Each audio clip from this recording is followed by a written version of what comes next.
Shout out to all my brothers out there that got the beard, that like to take care of it, that like to keep it groomed. Look, we got a Black Friday sale going on right now. $5 off our essential beard growth oil and another $3 off the balm. Right now, I'm telling you, it's going to have your beard soft and glistening with a brilliant shine all day. The link is at the top line of the description, and the best part is the shipping is free for a limited time only. See you soon.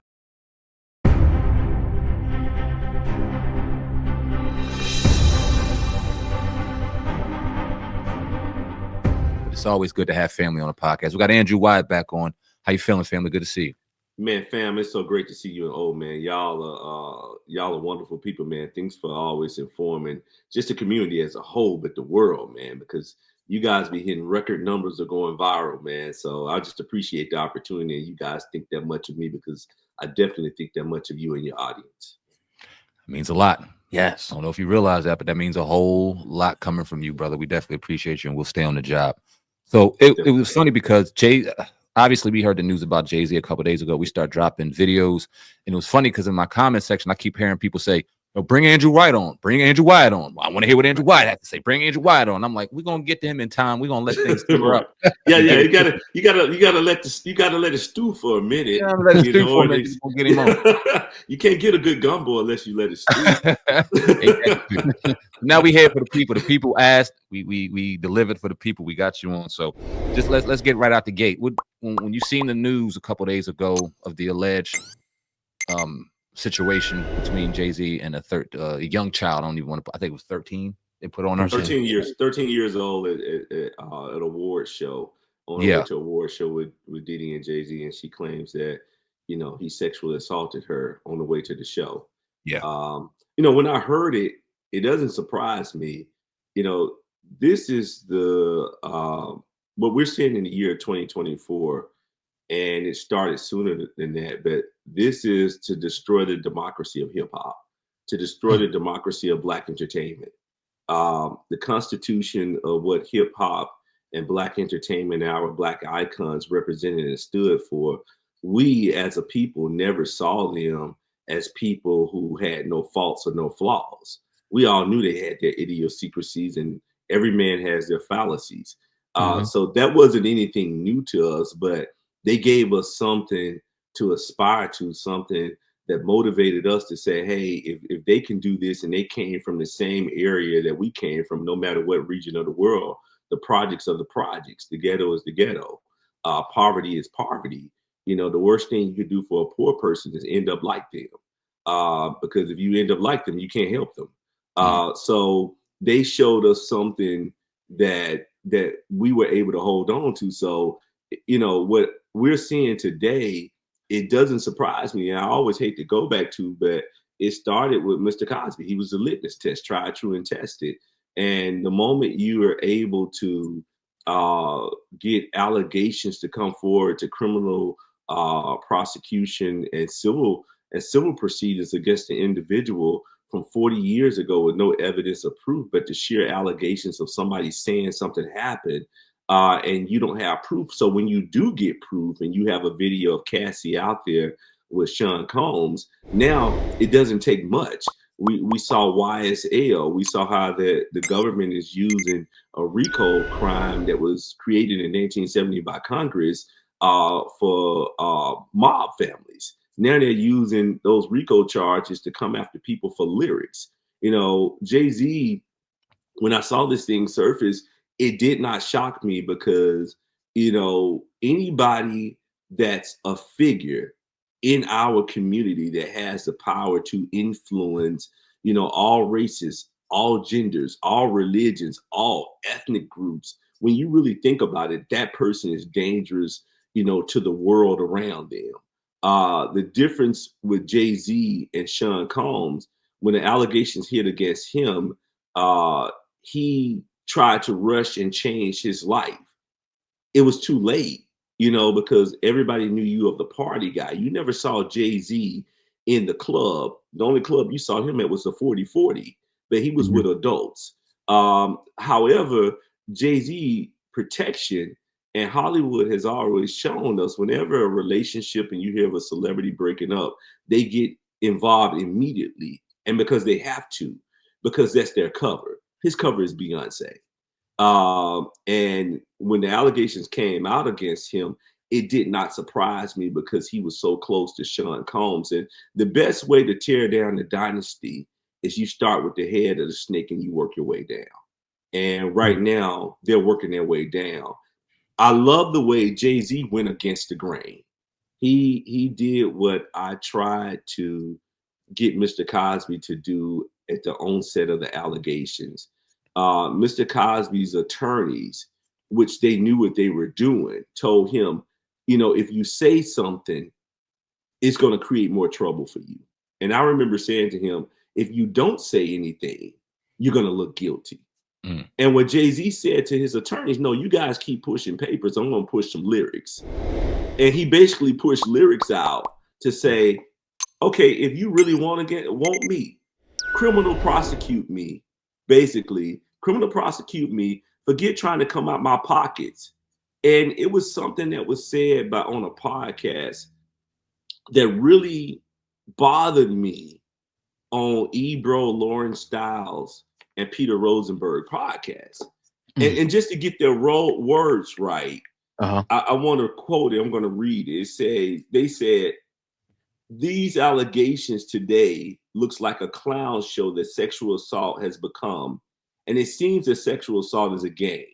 It's kind of a use of a piece of trying to bring someone down and trying to get some money. Well, that's what we were saying the same thing about Mr. Cosby. What was that sentiment there? You know, no matter how you feel about Jay-Z, no matter how you feel about Shawn Combs, Diddy, R. Kelly, it's all revolved around one thing: money. And when you really look at the overall concept and picture, this attorney, Tom Busby out of Houston, Texas, don't get me wrong, he's no joke. He's not going to come for you if he don't have something. So he has something, because he's not going to. This is a man who basically had to move out his house because of a storm or some type of natural disaster. And when he moved out his house, he lived on the streets just to send a message of awareness to people what it's like to be homeless. So you're not dealing with just some guy who's, I'm not saying he's not looking for a payday, but any billionaire that allegations come about, everybody's looking for the payday. No, this is a guy who has created a hotline against Diddy and has gotten over 100 people that he's representing against Diddy. So this hotline is the same thing that the Merson law firm did with Mr. Cosby. They put a billboard up in a hotline. If Bill Cosby raped a drug, you please come forward. These guys have the formula, and this law firm is out of New York. These guys now have a solid formula that they got from Bill Cosby. Look, they did away with the statute of limitations in Nevada because of Bill Cosby. They called it the Bill Cosby law. They did away with it in California, in New York, in New Jersey. So now, you know, which I find to be unconstitutional. There's nothing wrong with settling. Donald Trump settled with Stormy Daniels. Bill Cosby settled in 2005 with Andre Constant. Diddy settled because he was about to lose everything. Jay-Z basically saying, no, come for me. Yeah. And I love that strategy, because what he didn't do is what we tried to get Mr. Cosby to do. And his attorney said, I said, Mr. Cosby, if you don't say something, they're going to still come for you. They're going to still file civil suits against you. Jay-Z said, no, I'm going to call you out. I'm not afraid. But Jay-Z has Mount Rushmore around him right now, protecting him. And Mount Rushmore is the moment that the allegations hit. What did he do? Him and Beyonce and Blue Ivy, they went to the movie premiere of the new movie. They were shown as a family unit. Not only did they do that, his other Mount Rushmore is the commissioner of the NFL. Yeah. Roger Goodell, who came out and said, look, we know about the allegations, but we're standing behind him and putting on our Super Bowl. See, he has a Mount Rushmore of sophisticated influencers who control all dynamics of the industry, whether it's political, whether it's entertainment, whether it's entrepreneurship. He has himself covered and surrounded. When he did the song God Did with DJ Khaled, he talked about how he turned champagne into cocaine, cocaine into champagne. And who came to his defense? Obama. Obama said everybody has the ability to change and make better of themselves. So he has, most people have an army. Jay-Z has a battalion. And that's a big difference. Right. Is it safe to say that you think Jay-Z seen this coming? And I've seen, you know, I listened to a lot of his lyrics over the years, and he talked about, you know, this eventually being the eventuality for him, like just like they came for. He referenced Michael Jackson, Prince, Cosby, and certain different people in his songs. You think he's seen this coming? Well, he knew it was coming. When they saw it come, when they saw it come with Bill Cosby, they saw it all coming for themselves. They just, what they did, they thought they had a little bit more covering, because Bill Cosby, the people that grew up with Bill Cosby aged out of the social media arena. They wasn't a part of that experience. Jay-Z fans are still young. Beyonce fans, the Beehive is still young. Okay, the Swifties are still young out here. So his fans get to grow with him in real time. When they saw Russell Simmons having to unload everything and give up his citizenship and move to Bali, that sent shockwaves. When R. Kelly went down, Jay-Z and R. Kelly did the Best of Both Worlds tour. And Robert, you know, you think he's not considering talking to? Everybody wants to eliminate some times off the books. Wow.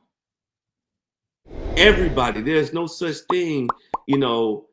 It used to be don't snitch. Now it's all about you better start snitching. Because see, people could talk about doing the time. People could talk about what's happening in the streets. But young cats today don't know how to do that time. Yeah. There are no real, so what they call quote unquote G's out here. The real G's, they're doing the time right now. But these young guys can't do that type of time. Jay-Z saw the writing on the wall, but see, he was warned. They didn't come and raid his house. They raided Shawn Combs' house. Shawn Combs is the big get. Because here's the problem with Shawn Combs. He can't do the time. And one thing about it, he's not going to do somebody else's time. But Jay-Z went on his own PR campaign before it fueled into something. You know, there's an old saying that there's no conflict without interest. And sometimes people want a little conflict to gain interest. That's how the richer gets rich. They don't mind conflict. However, Jay-Z took the conflict and rolled it into say, hey, okay, I'm going to try this thing in the court of public opinion right now. I'm going to try it and I'm going to drop some bars. And who's going to get it? Every young person across the world. You talked about Tony Busby and how he's relentless. He's one of the top lawyers when it comes to this type of stuff. You said that he's not in it unless he has something. What do you think that, to the best of your experience, what could that something? Well, look, when these attorneys, high-profile attorneys, interject themselves into cases like these, they're not going to jeopardize themselves being reprimanded by the bar by no means whatsoever. You know, there's videotapes out here. There's evidence that has been seized. Because he now has clients, you know, waging a civil war and possibly some criminal charges against Shawn Combs. He now has the rights to that evidence. So he now has the ability to file motions to say that I need you to turn over, you know, what you have in your possession, because, you know, I need to put a proper defense up for my clients. So he's not in this. All of them are in this because of the payday, but also these lawyers also are into this because they know what's out there. They know what's on those tapes. They know if I can't get this person, I have the ability to get someone close to them.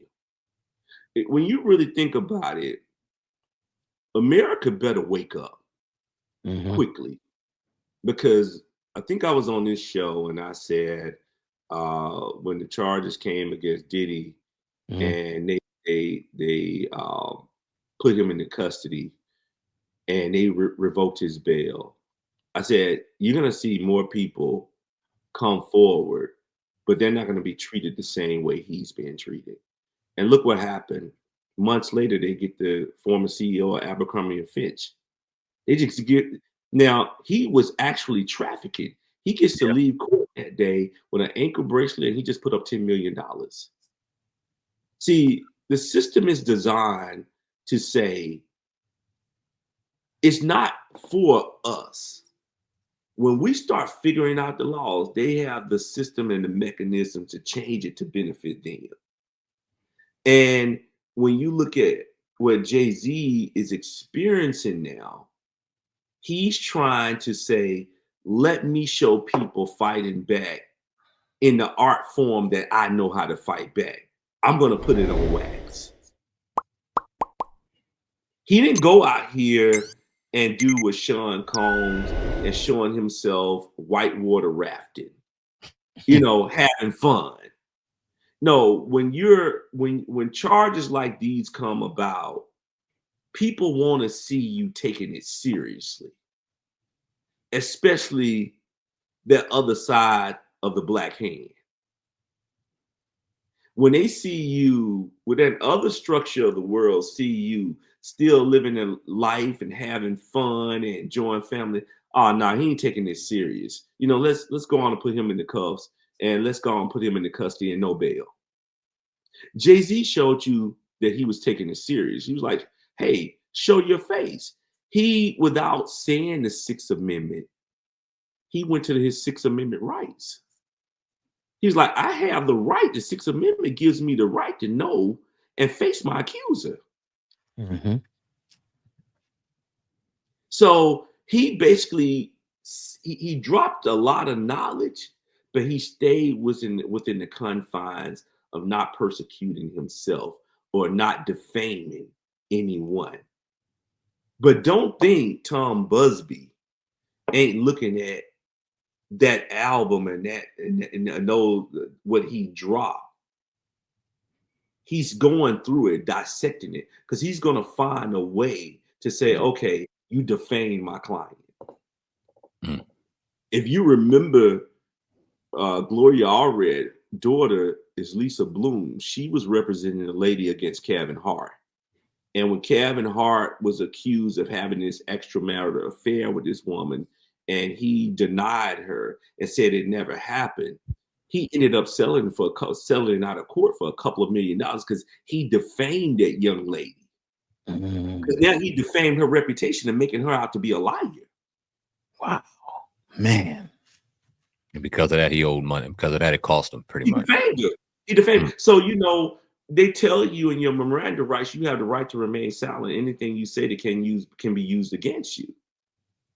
So you cannot legally use a word like extortion. You could say, I'm not going to be your bankroll, but when you say a person is extorting me, you're defaming that person to call that person extortionist. Now you have to prove it. Deep. See, words are so important, but words have the ability to come at you in a way that other side of the world know the system. We think that we're dropping knowledge half of the time, but we have to be careful with our words, even in just regular conversation, even when we're trying to defend ourselves against someone. We have to be very cautious and careful of our words. So Busby is not some idiot lawyer who's sitting around, because what he is going to do is join forces with other lawyers who have deep pockets to form class action civil suits against so many of these quote unquote entertainers who were at the Diddy freak-offs and at his parties. Because what I get to say now is that you was an accomplice in knowing something was happening at this party and you said nothing. So who wants even a slight charge, a fraction of a charge waged against them when it comes to sex trafficking and sexual assault? Nobody wants that. So people start talking. And people cut deals, under the table deals, and say, redact my name from this, and don't bring me into this, and I'll settle with you with this amount or that amount. At the end of the day, it's like every dime adds up and every penny adds up to $1. Mm-hmm. So if I get $1 million out of this person, I get $2 million out of this person, you know, I'm getting 40% of that regardless, plus all my expenses I put into this.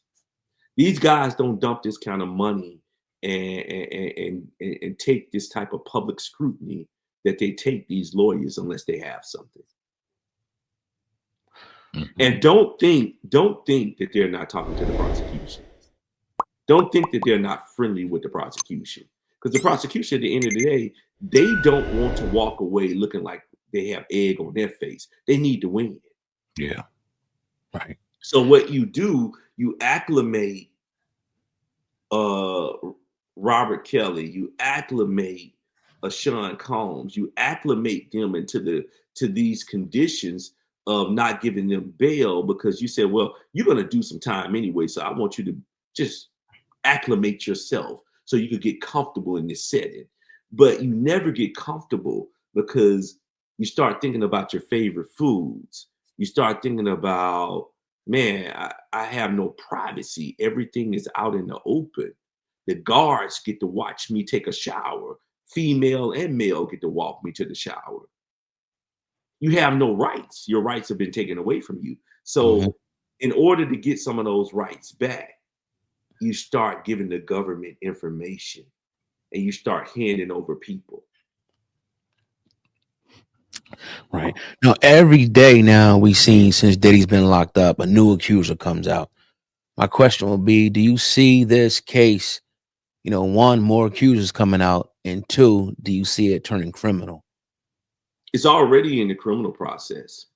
It's already in the criminal process. If you go back and look at Mr. Cosby case, there were no civil suits waged while the criminal proceeding was going on. The criminal, it's like the Daniel Penny case where the guy chokehold the guy in the subway. The judge dismissed that case, but now they have the proper avenue now, and that has given them light to go after him civilly. It's the same thing with Shawn Combs. The criminal case is a situation where fuels the civil cases. So right now, in order to, where people are trying to say, hey, if you don't want us to work for the government and you don't want us to become a witness for the government, you need to settle this matter. And the problem with Shawn Combs versus Mr. Cosby, we had AIG Insurance. AIG Insurance supplemented our criminal trials. They paid for our criminal attorneys. They paid everybody. They paid for our researchers because it was to their benefit for us to win the criminal trial, because if we won the criminal trial, they wouldn't have to pay the money out on the civil side. So what Shawn Combs doesn't have, he doesn't have an insurance carrier right now. He's just operating on assets and liquid. And most of these people that you see today in this realm of quote unquote billionaires, most of the people are more asset rich and cash poor. Yeah. So right now people are looking at all of his assets and they're looking at, okay, well, he could sell something and settle this matter out. And what they'll do is a garden, what they're probably coming to him now and saying, let's do a garden variety settlement. But right now, that one settlement that he was forced into with Cassie, it became the inferno, where he should have just stood his ground and said, you know what Jay-Z is doing, let's fight. Interesting. Is there a situation or circumstance where you could see prosecutors going into R. Kelly's cell, going into Diddy's cell and saying, if you give me information on Jay-Z, you may get your sentence reduced? Do you see a situation where you see these two it's happening as we speak. because they're in federal custody. They're not in Yeah. state custody. Right. So when you're under the federal investigation, that goes across state lines. That gets to go overseas. That goes looking into your trafficking, your offshores account. This is not a state situation. This is federal custody.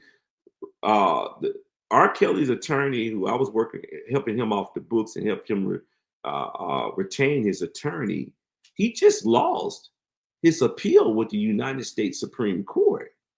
So he has exhausted all of his efforts right now. He has to do the time. The only way he can get outside of doing the time right now, there are only two ways.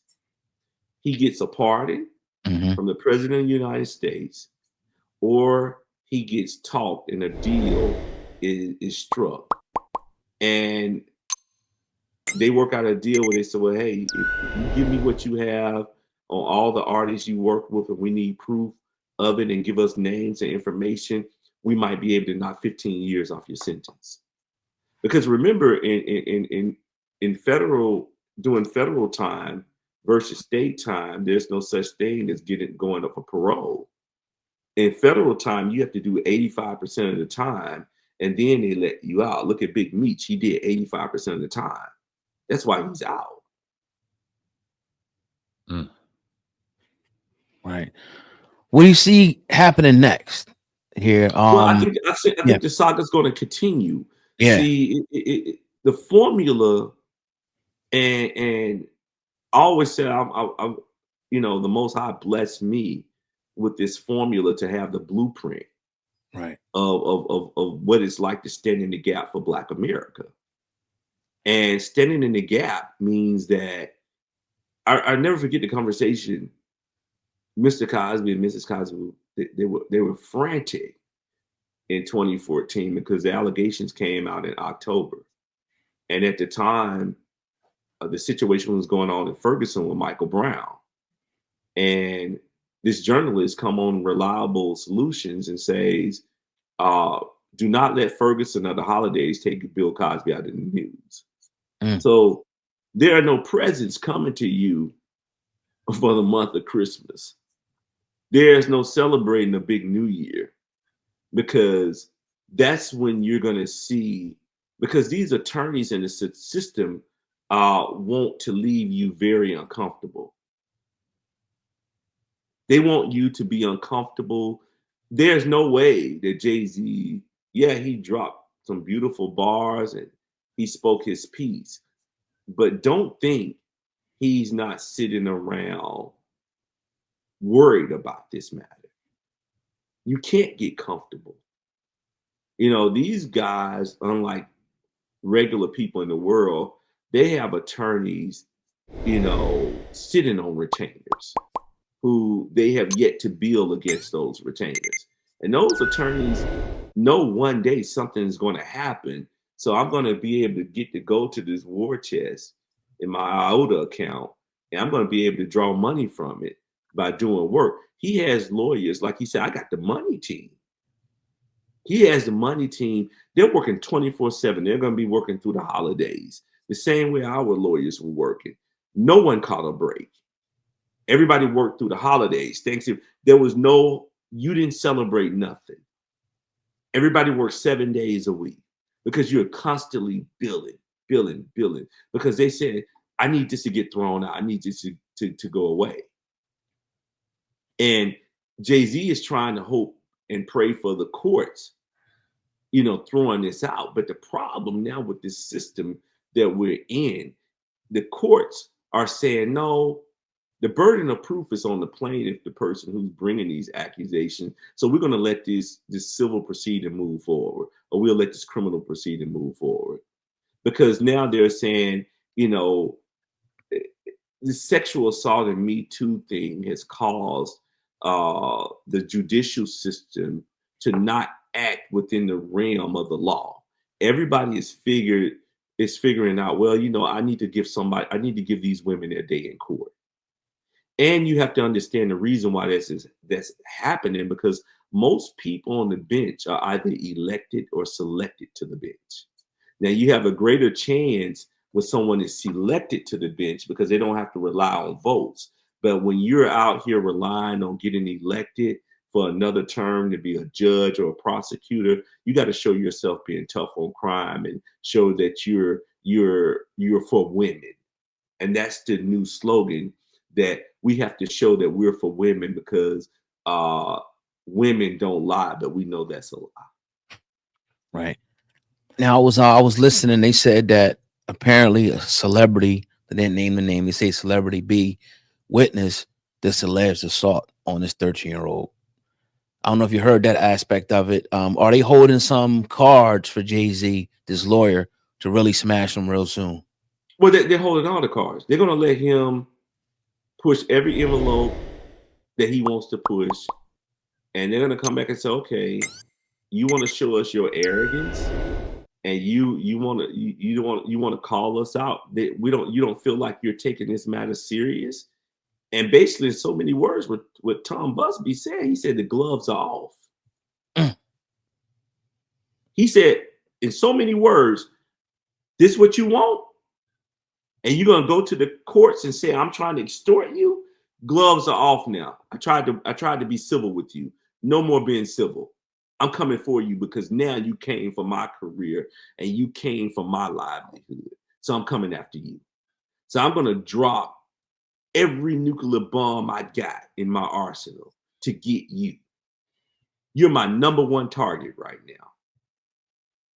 And I guarantee you, he got a dartboard somewhere in his house throwing darts at Jay-Z's picture, trying to hit the bullseye. Damn. Let me ask you this. Let me get your thoughts on this, because we've seen it before. They try to present you guilty in the court. They try to make you guilty in the court of public opinion. And it seems like, unfortunately, those who spearhead those guilty pleas in the court of public opinion are us. And I mean black people. Unfortunately, seems like when it comes to R. Kelly, when it comes to Diddy, and now Jay-Z, it seems like when you look at the pulse of the people, it's black people are the ones that, yeah, we knew he was guilty 12 years ago. We knew he was this. We knew he was evil. We knew we can't wait. Or you guys just, why do you think that is? Well, I think we're angry with ourselves. And look, you could crack a person's head open and put all types of knowledge in there. The one thing you can't put in there is ambition.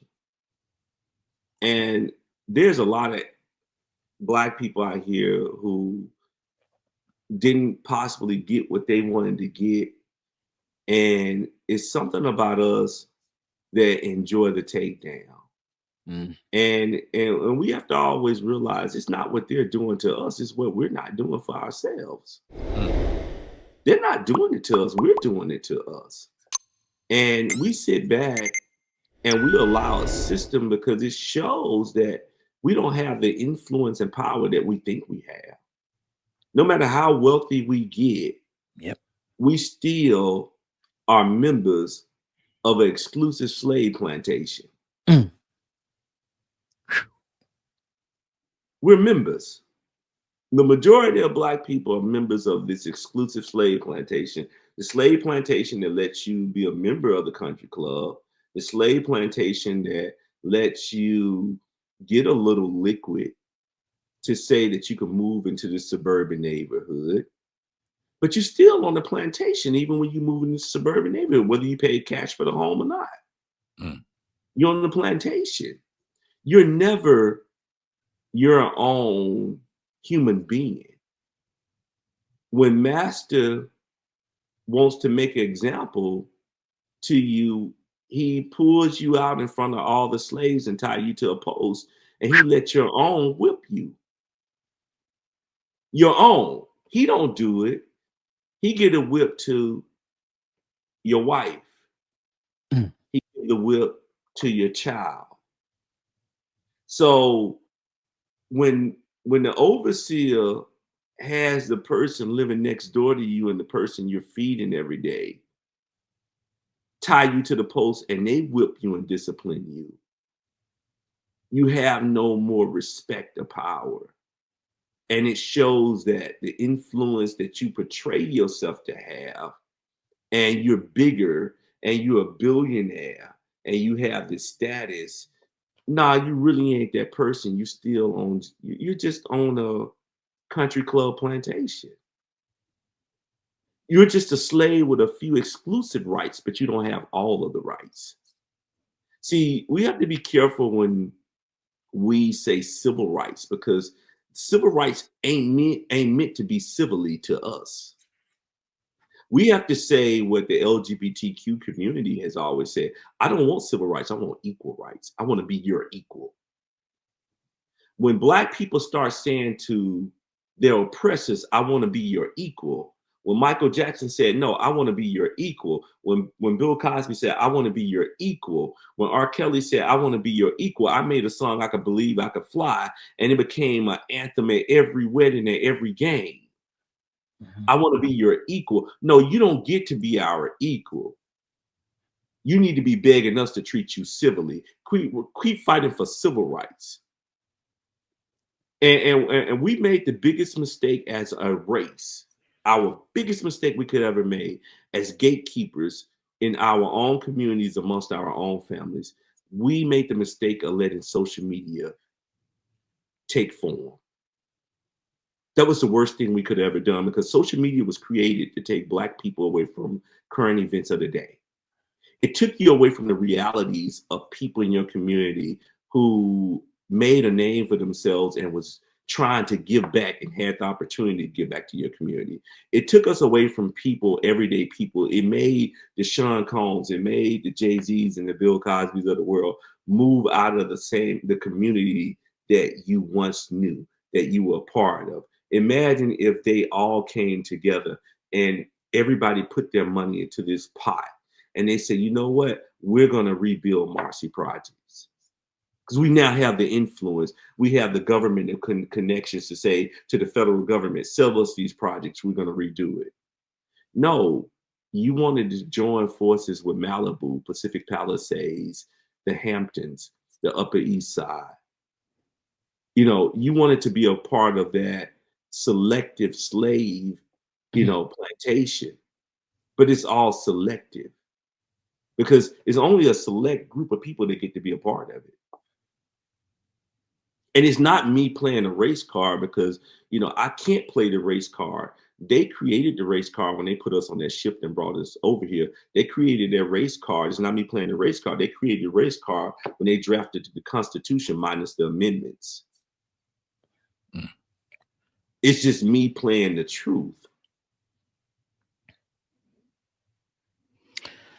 And that's with our own people, man, until we as a people, and I don't see it happening, because it's okay to be jealous of someone, because if you're jealous of that team that beat you in the championship, that's going to make you get in the gym and work harder. Envy is just a dangerous drug. And it's the worst drug that a person can take. If we dilute the drug called envy and we start realizing that we have all of these abilities and talents. I remember when the allegations hit against Mr. Cosby, he said, Andrew, can you find me a Black attorney that I could drop $20 million into a law firm, and we build up a war chest, and anybody who cannot have the means and resources to fight these type of charges, they get a lawyer instantly with the war chest we built up. Wow. See, that's what Jay-Z, Shawn Combs, and all of these guys should have been doing to Russell Simmons while they was building the hip hop empire.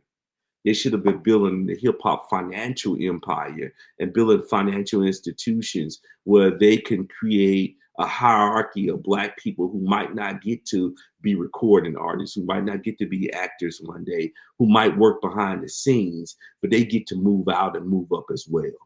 So when we don't get to move out and move up, we become your worst nightmare. We become envious of you. That's a fact. Yeah, I got just one more for me. How much of this is, these guys being, and you kind of already answered, but I want just the final question. How much of this is these guys really being creeps? Whatever people are saying they are, how much of this is them, being rich, affluent, wealthy black men.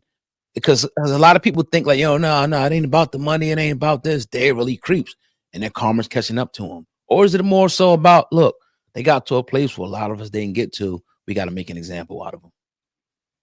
I think it's a little bit of both, because at the end of the day, nobody can stand a good investigation. None of us can. And all of us have a fetish. I don't care who you are.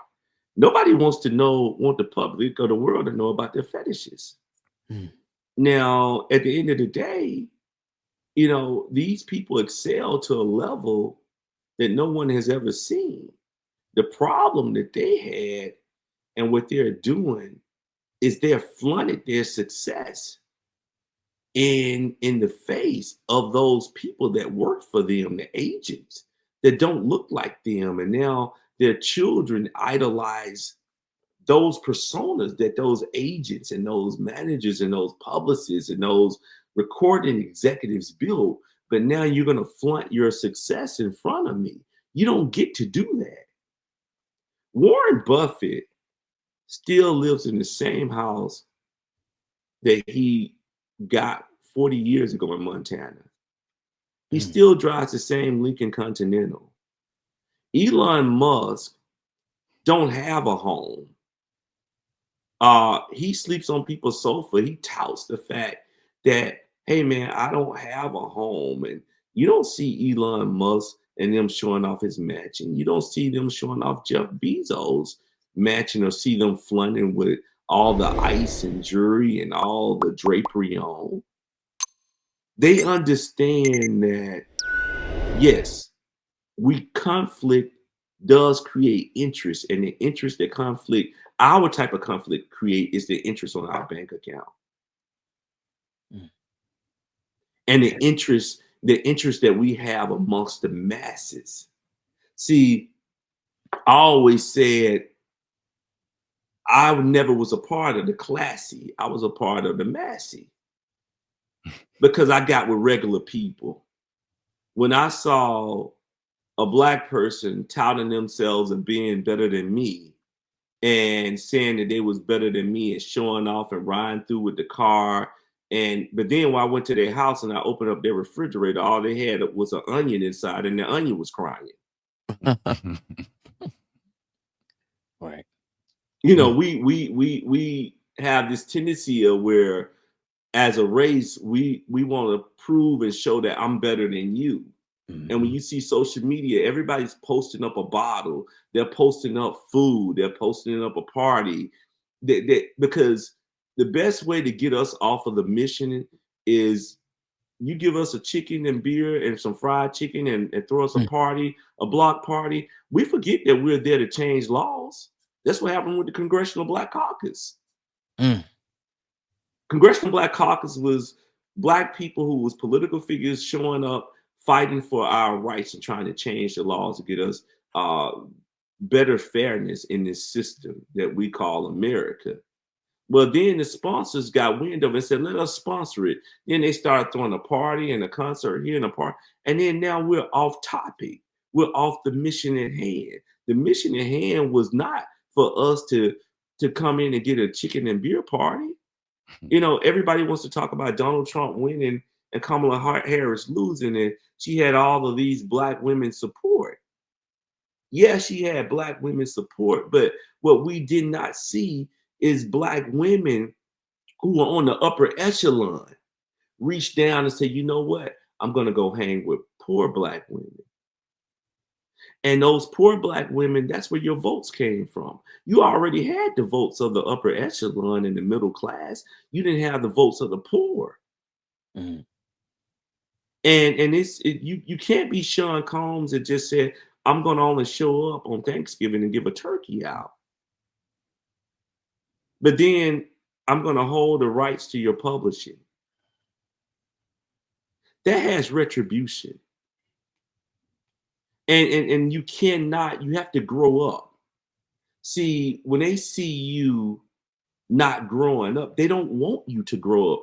They don't want us to start adulting as black people, because when we start adulting and we start acting like adults and we start acting civilized, That's where our power is. That's where we become dangerous. And that's when we take back our community and we take back our families. I got one more question for you, and not outside of Jay-Z and the Diddy conversation, but you brought up something that had me thinking. I want to ask you about Candace Owens. She's a black figure, whether people want to admit it or not. And she started off one way, but it seems the last couple of months she's seeming to have this awakening. And one thing about her is she's aggressive, she's opinionated, and she's very articulate. What do you think about Candace Owens now? How's your thoughts, if it's ever changed? What is your overall thoughts on Candace Owens? Well, I think Candace Owens is seeing it and waking up and realizing that she's a black woman. Mm-hmm. You know, at the end of the day, society in America will remind you of your blackness. You might have crossed over to the other side, and you might be married to this white guy who's affluent in the Republican Party. But at the end of the day, ain't nothing going to change about your blackness. You're only a part of our elite club because of who you're married to. Would you be a part of this elite club if you wasn't married to this particular guy? Look at the actress who pro-Republican, and look at the young lady who came out. Can't think of her name. Who was dating Kanye, and she came out with a tattoo on her forehead at Trump rally. Amber Rose. Amber Rose. Okay, where are the black jobs for Amber Rose? All right, Trump don't have you at Mar-a-Lago right now saying, hey, you know, I got Elon Musk and I got all, let's create an entertainment brand where we can make things better for your community. Where are they? Because they make you realize quickly that of your blackness. Because that's one thing, you could bleach yourself and do whatever you want to do. It doesn't take away from you being black. The genetics don't change. Candace Owens is brilliant. She's brilliantly smart. Mm-hmm. But she's having this epiphany now of saying, and I guarantee you, if we were in her inner circle, we would be a part of that epiphany, and we will see it in real time, that you might be getting to have a seat at the table, and you might be getting the opportunity to taste what's on the plate at the table, but you're really not welcome to the table because they're not inviting you to the table at their private homes when they're selecting who they want to put up millions of dollars for to run for this seat. You don't have a seat at that particular table. Right. And reality, I think, sits in, man. It's the reality of the situation when you think about it, you know, because her rhetoric has to change because, you know, she's not straying too far. But at the end of the day, she's realizing who I am and that this system is really flawed. But at the end of the day, I will always keep saying it's not what they're doing to us, it's what we're not doing for ourselves. Is what we're not doing for our communities, what we're not taking our wealth and saying, you know what, let's join it together. This would have been an indelible moment to see all these iconic figures come together and say, you know what, let's put $100 million in some type of trust or some type of corporation. Mm-hmm. And we're going to make sure that we protect us, because protecting us protect the masses. Yep. And they didn't do that. So now you're fighting these, they're pitting us against each other. So now you got this slave who's been in the sweat box for in 100-degree heat for 5 days. So this slave now has been broken, and this slave wants to talk. Well, the other slaves saw what that happened in that slave in that sweat box. They were like, nah, I don't want to go in the sweat box, but I'm going to be vigilant. And I'm going to just speak my piece. All right, well, you can speak your piece. Well, we're going to unload on you now in a different way. So they unload on that slave. So now you get every slave talking, and everybody's talking so much that it sounds like Charlie Brown. Want. You can't understand the Charlie Brown's teacher because everybody wants to talk now. Yeah. And that's what's happening. Everybody wants to talk now because doing time ain't fun. And I don't care who you talk to. People could glamorize it in rap songs, but people tell you, man, who's done time, it's not fun. Ain't nothing fun about doing time. Ain't nothing fun about somebody, treating a 50-year-old man like a child. Ain't nothing, there's no, you can't. I remember it was this correctional officer in the prison that Mr. Cosby was in. And since I was taking care of a lot of people, I was taking care of a lot of correctional officers. So to make sure he stayed safe. And that I had befriended. And he was at Chow Hall. And it was this female correction officer, who always loved harassing the men. And she came screaming. He was sitting at the table with his friends. And she said, "You're not supposed to be at this table." And he said, "Whoa, calm down and quit the barking." She said, "How dare you call me a bee?" All he did was say, "Quit the barking." Right. Well, this woman was known to put somebody in solitary confinement. She was known. And that's where they emasculate you. There's a young man who I'm helping now in that prison, been in there 38 years, Anthony Sutton. They call him Benny Doo. And I help get him attorneys working on his case pro bono. And right now, his son has been in there like 10 years with him. And I met him through Mr. Cosby, started the Man Up program. And Benny said, "Man, they emasculate you. They put you in solitary confinement. They strip you all your clothes. And you don't get to take a shower sometimes for 3 weeks." Wow. He said, and then when you do take a shower, you got females walking you to the shower and you got to undress and they're laughing at you and emasculating you. Wow. Damn. That's an experience, man, that you're taking a guy who's toured all over the world, who's been in every immaculate and elaborate place, flying on private jets, and you minimize them to the level of a roach or an ant. I could step on you at any time. So if you don't want to be a roach or ant, well, the next best thing for you to be is a rat. Ooh. Damn. Spitting bars right now. Yeah. Damn. Whew. Man. Well, look, we definitely appreciate you as always, Andrew Wyatt from the Purpose PR firm. As always, if you want to let the people know where they can find you, social media handles, floor is open. Yeah, at Andrew V. Wyatt. At Andrew V. Wyatt. You can find me Facebook, Instagram, Thread. You can find me on all those platforms.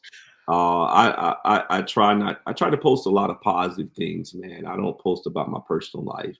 I post a lot of positive things about a good friend of mine, Keisha Potter, who used to play sax for Beyonce. I just posted that, and she was so excited. I went to Cuba with her for 10 days to headline the world's largest jazz festival in 2019, and got her off of touring to do a jazz album. And she toured with Robin Thicke, and Mr. Cosby bought her all her saxophones when she was in high school. And she's a phenomenal saxophonist, but she just got to do Tiny Desk with Doechii Cat. So last week. So I post those kind of things, man, and try to, just uplift us as a people to show our people. So I'm not looking for likes and clicks. I'm looking for enlightenment and education and just to empower who we are, man, because there's something so great about us, and it lets us know there's something so great about us. That's why the government is trying to destroy us. Absolutely. And until we realize our greatness, we're never going to stop the destruction of our iconic figures, because everybody has a past. If that's the case, then we don't see them going after the Elton Johns of the world or the Aerosmiths of the world. We don't see them being prosecuted, and they were all about sex, drugs, and alcohol. Rock and roll was all of that, but we don't see those figures going down. We only see us, because they have us, whether we're famous or we have no name and the world don't know us. They all have us on the plantation, and we know if anything we know how to be great at, we know how to be great at turning on each other. Man. You are important, Andrew Wyatt, and we definitely appreciate you. Man, thank you so much, guys, man. Love you guys, your families, man. Happy holidays to you and all your viewers, man. Thank you. Thank you once again. Love you back, brother. Happy holidays. All right, peace, man.